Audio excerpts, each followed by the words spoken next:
The world of Runeterra might be one of the most fascinating and intricate fantasy settings in modern gaming. While League of Legends is commonly associated with its wildly popular competitive scene, Riot Games have been taking great strides in recent years to flesh out their world and the characters that reside within, even going so far as to reboot the entire story in 2015. While this push for a deeper narrative has been widely appreciated by the game's lore community, the results have been controversial at times. With a retconned world came the need to retcon characters. Riot has made a substantial effort in the last few years to reimagine the backstories of League's iconic champions to fit them into the new lore, but not every change has been met with positive feedback. Let's face it, no writer is perfect and hindsight is 2020, so a number of characters throughout the years have been left with less than stellar backstories compared to most of the roster. Still, it is my firm belief that criticism should always be supplemented with suggestions and feedback for improvement, which is what we're here to discuss today. Hello and welcome to Runeterra Rewrites, a series in which I'll be offering my own takes on League's most controversial stories and champions.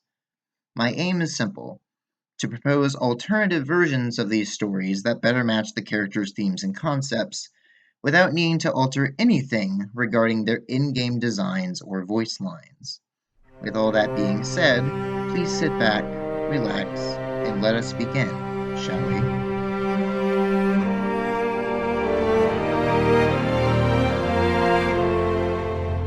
For eons, the Void has gnawed at the barrier between reality and itself, aiming to break through and usher in the end of all things. The unfathomable horrors within have employed all manner of tactics to this end, even recruiting the aid of humans, such as the traitorous Ice Witch Lysandra and the Shuriman seer Malzahar. None, however, would ever suspect that the true key to oblivion is a lone voidling simply known as Kog'Maw. When Malzahar swore himself to the void in the remnants of Acacia, the broken seer proved oddly compatible with the otherworldly powers within, just as the void had called out to him. The seer unknowingly called out to something in the depths of the void. As Malzahar left Acacia behind him, a writhing, twisted creature emerged from the cracks in the earth, taking the shape of a lone voidling with a massive, gaping mouth. For months, the voidling wandered the wastes of Shurima alone, driven by a deep-rooted desire to find the one that had summoned him to this world. The more he wandered, the more he began to develop a taste for the unusual, fascinating creatures of Runeterra. Taken by hunger and curiosity, the voidling sampled everything he could, but the desire to seek his summoner never faltered. Eventually, the voidling was drawn to roaming caravans, sensing a strange familiarity from the humans that rode with them. Alas, no matter how many he consumed, the voidling found himself no closer to uncovering the truth of his presence in Runeterra. Those few who survived such encounters named the beast Kog'Maw, Mouth of the Abyss. Having no luck with the caravans, Kog'Maw turned his attention to one of the few strange human settlements to resume his search. As expected, the humans all screamed and ran, but some, to his surprise, lashed out.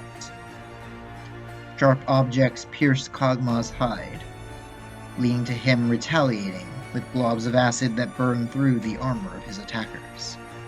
Despite the potency of his bile, the human soldiers outnumbered Kog'Maw and quickly surrounded him. Swords, spears, and arrows struck the voidling as he cried out in pain. Yet Kog'Maw felt something stir within the depths of his stomach. As Kog'Maw's life ebbed, the pain subsided and gave way to this new sensation swelling inside him. The soldiers breathed a sigh of relief as Kog'Maw fell dead at last, though their triumph was short-lived. The voidling's body swelled with otherworldly power before erupting in a massive explosion of energy. The soldiers, the civilians, and even much of the town itself were completely obliterated, yet Kog'Maw's corpse remained. Kog'Maw awoke hours later, alone in the desert once again. Something had changed, though he did not know what. A single name now echoed in the back of Kog'Maw's mind: Malzahar. Compelled by forces even he does not fully understand, Kog'Maw now seeks the elusive Void Prophet while ravenously devouring everything in his path.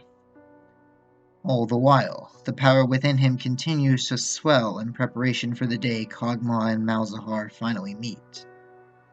When that day comes, Kog'Maw's power will tear open the fabric of reality itself, making way for the Void's horrors to spill into Runeterra unopposed.